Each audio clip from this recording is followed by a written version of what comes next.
This program is designed to provide general information with regards to the subject matters covered. This information is given with the understanding that neither the hosts, guests, sponsors, or station are engaged in rendering any specific and personal, medical, financial, legal, counseling, professional service, or any advice. You should seek the services of competent professionals before applying or trying any suggested ideas.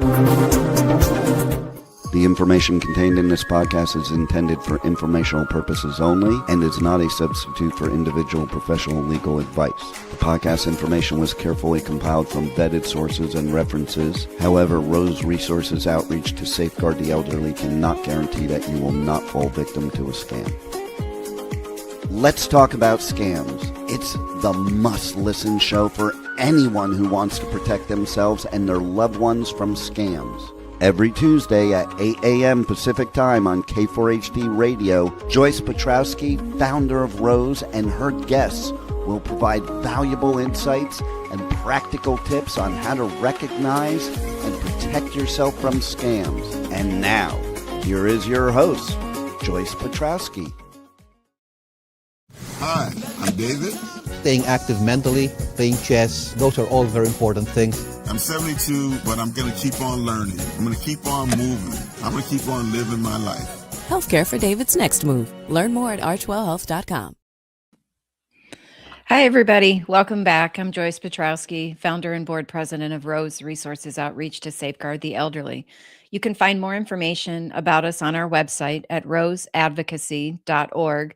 If you scroll down to the bottom of the homepage, you will find where you can sign up for our emailed newsletter, or you can sign up for our mailed newsletter. We send one in the mail. July's will be coming out at the end of this week, so you should start receiving it in the mail by the end of this week or the first of next week. The emailed newsletter, you get a monthly, more in-depth newsletter, but then every Tuesday morning at 9:15, you get a Tuesday tip.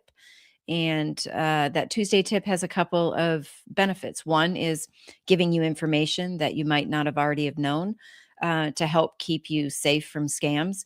But the other just as important piece is that it's a reminder. It's a reminder for your healthy skepticism, your scam prevention habits. As you know, we need to see, read, hear, talk about things multiple times on an ongoing basis before it starts becoming a habit. And we want your scam prevention tools and your healthy skepticism to be a habit to help protect yourself. So today I'm going to talk about a couple more public service announcements from the FBI. We did 2 of them last week. We're going to do 2 more this week. And let me share my screen here.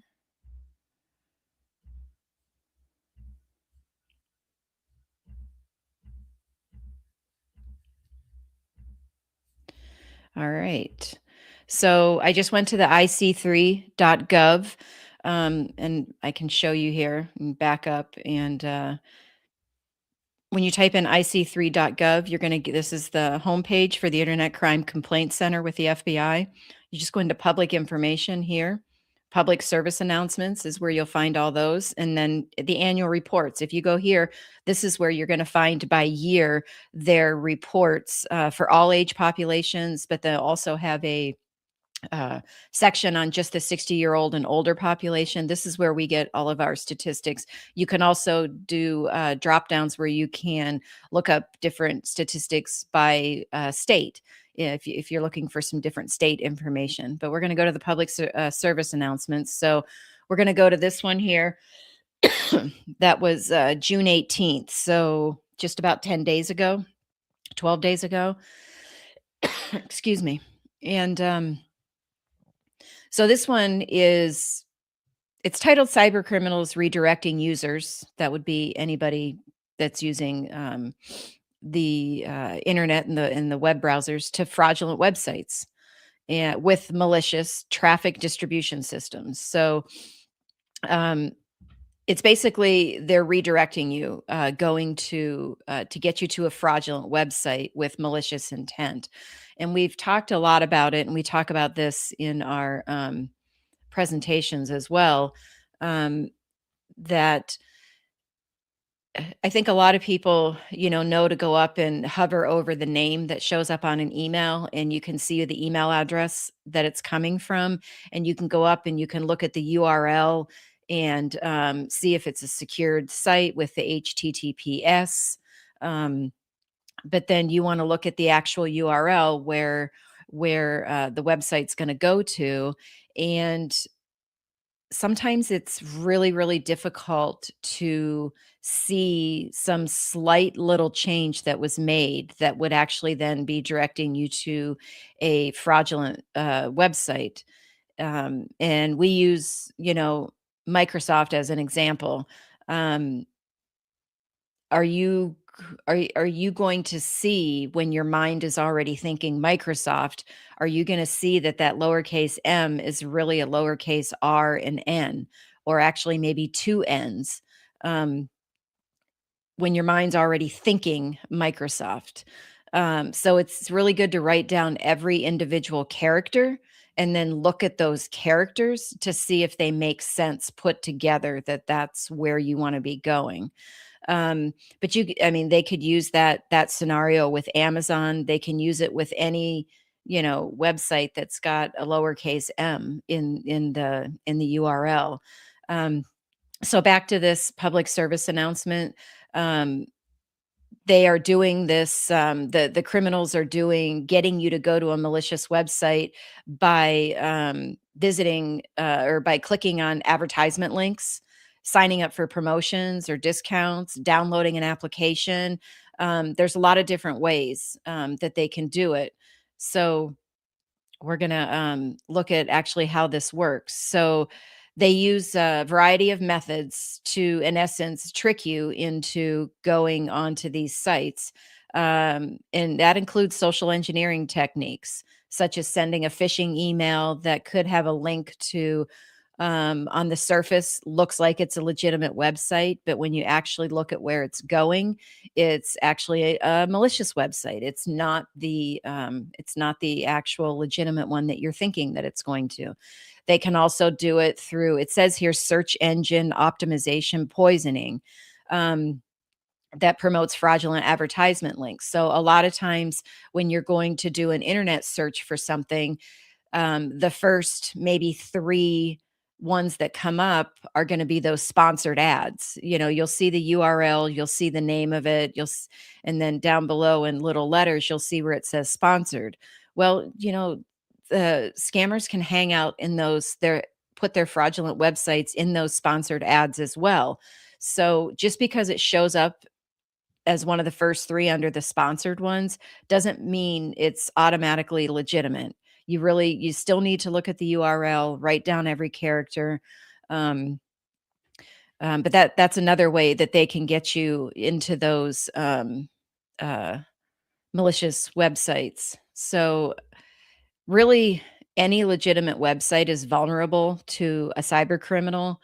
Um, but you could also be using insecure passwords, or to log in.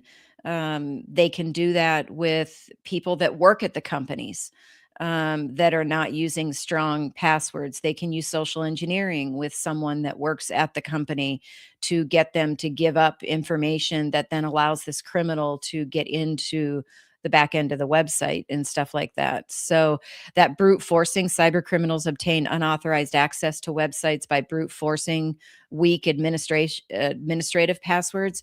That brute force is where they have got that software program that's just going to keep trying to, with all these different variations, of a password, until it hits the one that you're using. So having those really strong passwords are beneficial, whether you're having a password as a consumer with a company that you've signed up for an account, or whether you have it as an employee at a company. Having those strong passwords, a lot of companies are now giving you the option of using the pass keys, which is the biometric information.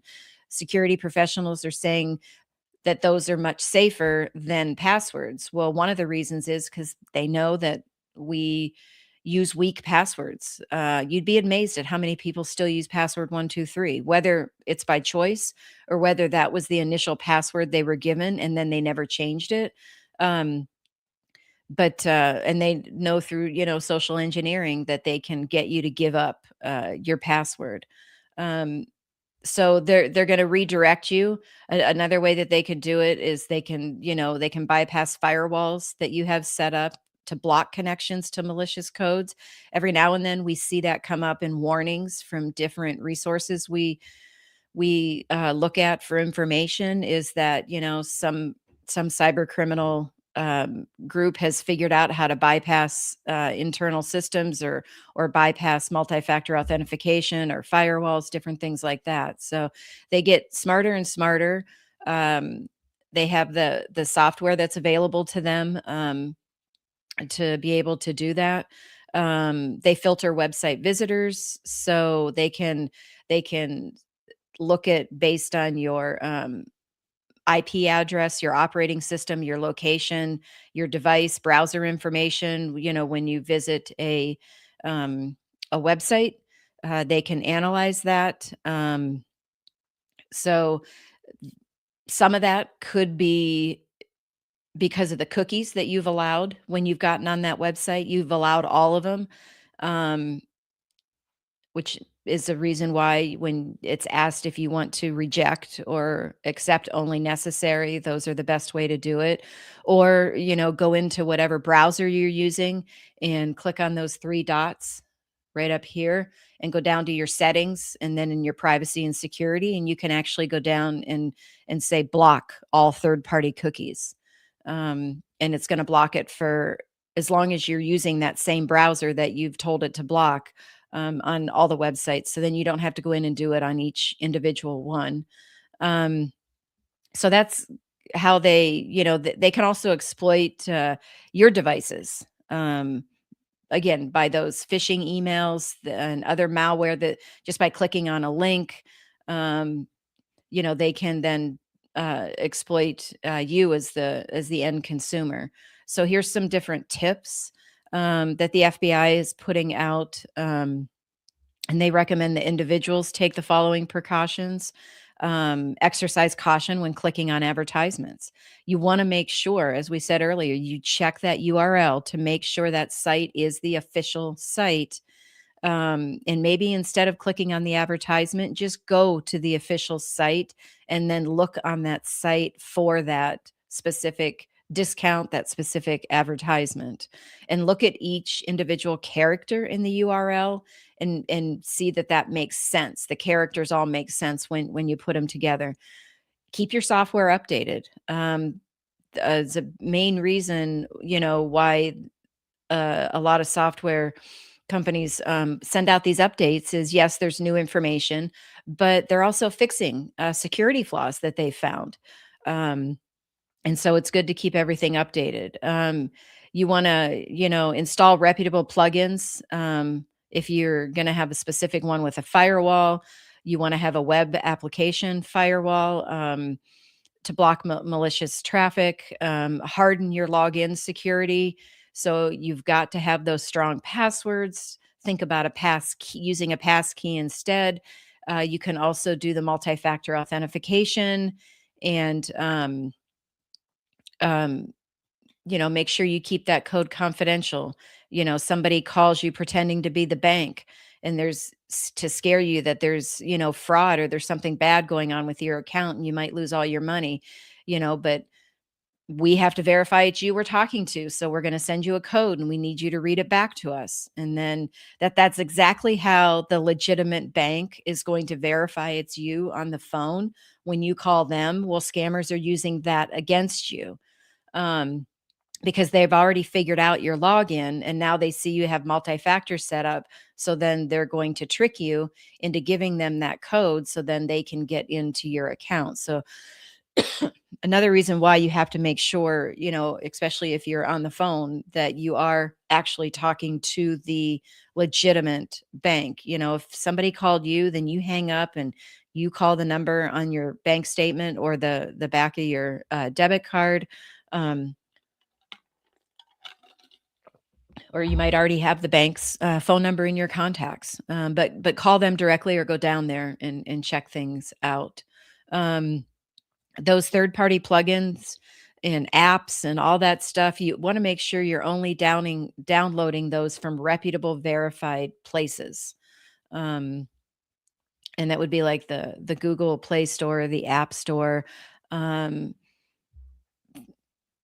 and then this other part here is for businesses that they can take. I'm not going to go into that, but you know how to get to the public service announcement if you want to read more about the businesses. And then, if you've with any scam, whether you have lost money or not, it is always good to report it. It helps law enforcement with more pieces to the puzzle to try to find these people. Um, so you always want to make sure you report it. And then down at the bottom, they have explanations of, what phishing, search engine optimization poisoning is, um, brute force, um, and then what a firewall is if you want to read about that. Now I'm going to go back and there's another one. And this deals with illegal property sales. We talk a lot about deed fraud and somebody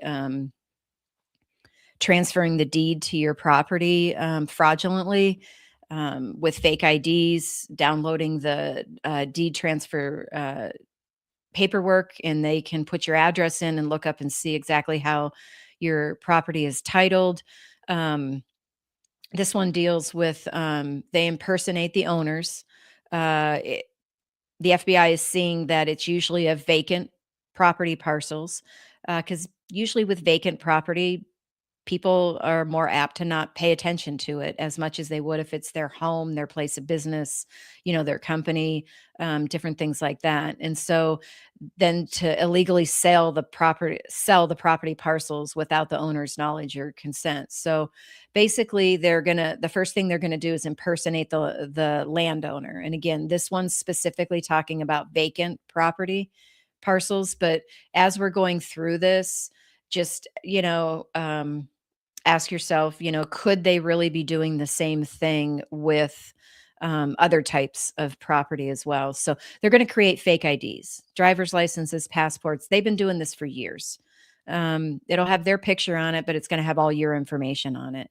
They'll have fake email addresses that are theirs, so they're used for fraudulent purposes. They'll also use voice over internet, those VoIP phone numbers, which are the ones that you like have an app. You don't actually have to have a physical phone. It's used through an app as to how you get uh, get the phone calls and messages and stuff like that through your mobile phone. And they use them to impersonate the landowners. So as we said, criminals can obtain the property owner's personal identifiable information through the county and state public websites, through data brokers, stolen account information, phishing schemes. They can get you to give them that information with, by impersonating a legitimate company, um, or they purchase it from the dark web or other hackers. So then the second part is once they've done that and impersonated the landowner, they're going to have contact with the realtors and the title companies. So they're going to contact a local realtor and title company. They're going to impersonate the property owner and draft property related contracts to market and sell those vacant parcels. And the FBI saw in one instance that there was actually a fictitious deed that was used to further substantiate the impersonation to convince the realtors of the validity of the sale. And then the third phase is they then request, once the sale goes through, they request the money from the illegal sale of that vacant property to be sent to a co-conspirator attorney in a different state. So they've seen this with this particular scheme, is that the money was actually sent to an attorney who was in on this whole fraudulent ordeal in a different state. So here's some tips that they've to identify the scam: and unusual communication methods. So the seller communicates only via email or text or those voice over internet provider numbers. They refuse to meet in person, often citing excuses such as illness, travel, personal emergencies. With the artificial intelligence, I'm thinking that they will most likely, get on maybe a Zoom or a FaceTime or something like that, because they can manipulate what the realtor or the title company sees as the picture, as the person. They can manipulate that, but to meet in person, they're going to always have reasons why they can't do that. So they're going to pressure to close quickly. Remember, with scams and fraud, it's everything. Mostly everything is done quickly. There's an urgency to it. Um, so inconsistent or missing information. So they might demonstrate limited knowledge about the property and might not have essential documents like surveys or tax information. Um, and then those suspicious payment requests. The seller requests payment through an international wire transfer, maybe a domestic wire transfer to an account that's under a different name. So it's not to an account with a title company under their name. The one that they mentioned earlier was it actually went to a co-conspirator attorney that was in a different state. Or it's an account in a location that is completely unrelated to the property. There might be some red flags in the documentation. Um, so there could be deeds that were notarized in a foreign country or other unusual documentation. So here's some tips that the FBI is, check with your county recorder, register of deeds, all of that, if they have notification services where you get that automated email when something changes with your property title. Now, every county in Arizona is required to have a deed alert system that's free. You need to sign up for it. And if there's any changes in your deed, they will automatically notify you. It doesn't prevent the change from happening, but it notifies you right away that the change occurred. So you can get right on reporting it as identity theft and start the process to get your property back. You might want to review your title insurance policy. We talk about this as well to see if is there any post policy protection, meaning that, when you originally purchased the property and you work through a title company, you have title insurance, but does that last? Is that ongoing, or did that only last for a certain amount of time in order to protect the title during the transfer? You could check your homeowner's policies to see if there's anything in there that might help you. Maybe you have an identity protection policy that you could then use because this is identity theft. Maybe you have it through your regular insurance company, or you've purchased one of those, third party identity protection plans. But use that because that's identity theft. So, and this is when purchasing, to send a certified letter to the address of record on the land tax record to verify the legitimacy of the seller. So that was something that you can work through if you're purchasing. You can work through with a title company or the realtor. And once again, you always want to make sure that you report it, even if you figure it out. Excuse me, you figure it out right away and you don't go through with it. The process of, or should I say, somehow you know that somebody tried to change it, but something blocked them from changing it, and you get notified. Then report all that stuff to the police. They need the information in order to do a thorough investigation, and it could help them, like I said, add pieces to the puzzle to get a complete picture as to what's going on. And then the police are also very good about, and the law enforcement is very good about getting this information out, whether they put it on their website, they send emails out, the FBI puts these public service announcements out. Sometimes you see them on the news talking about upticks and things that they see to warn consumers about it. So that's all I have for today. Let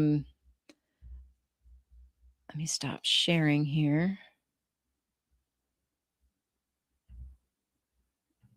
All right. So don't forget to go to our website, roseadvocacy.org. You'll find a lot of great information on there. We do have an event coming up this fall on Saturday, October 24th. It's a champagne and chocolate tasting. So you're going to get 5 pairings of a champagne and a chocolate. We have the chocolate savant that's going to be there doing an educational program regarding the chocolates and the champagne pairings. And we'll have some appetizers while we're going through the program, and then we're going to have a buffet dinner. It's all going to take place starting at 5:30 at 100 Mile Brewing Company in Tempe. And go on the website, click on events. It'll be the first one listed there. The 2026 Champagne and Chocolate Tasting Experience. To get your tickets, you can get individual tickets. You can buy a table for 8. There's other sponsorships available. But from now until July 5th, we have a discount price for the individual tickets and also for the purchasing a table for 8. Those prices are discounted through July 5th. So get the tickets before we sell out. We've done these in the past and with different types of spirits. And these have been a huge success, and we've sold out every single one of them. So get your tickets while they're at a discount, and join us on October 24th. But also on the homepage of the website, scroll down to the bottom, sign up for the newsletter, email and or mailed. You can find all of our social media links at the top of the homepage. And we're really trying to increase our YouTube subscribers. So if you can get on YouTube and click subscribe, you can find all of our past live episodes. You can find the shorts. You would just want to watch it for maybe a minute, see what it's about, and then go into the live one. But you can find a lot of information on our YouTube page. Next week, we are going to have a guest, and she is going to talk about some different scams that she has experienced and what her takeaways are from those. So join us next week. And everybody be safe this weekend. Happy July 4th, but please be safe out there. All right, see you next week. Bye. Well, that's all the knowledge for this episode. Tune in every Tuesday at 8 a.m. Pacific Time on K4HD Radio at k4hd.com as Joyce explores a variety of knowledge so you have the power to make scam protection your healthy habit. And until then, feel free to reach out to Joyce and let's talk about scams.